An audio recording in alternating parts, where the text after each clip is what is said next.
Sono storie, dire, voi pensate a fare il prete, che cosa vuol dire? Io mi preoccupo di diffondere il Vangelo, ma secondo quello che dice il Vangelo.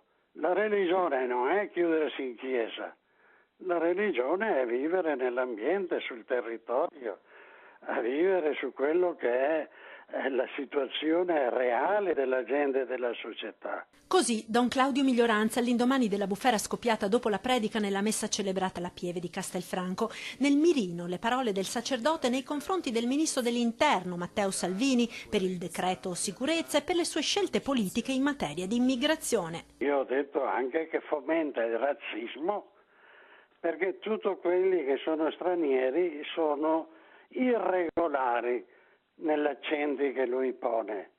E poi quando ci sono incidenti, evidentemente il primo accenno è agli stranieri che invadono il nostro paese. Parole che hanno irritato alcuni parrocchiani presenti alla funzione, ma don Miglioranza non si scompone. Prete di frontiera, più volte in prima linea per i diritti civili, è noto per posizioni che hanno fatto discutere, dalla difesa dei migranti alle unioni civili per le coppie gay, alle critiche all'allora AD di Fiat Sergio Marchionne sui diritti dei lavoratori.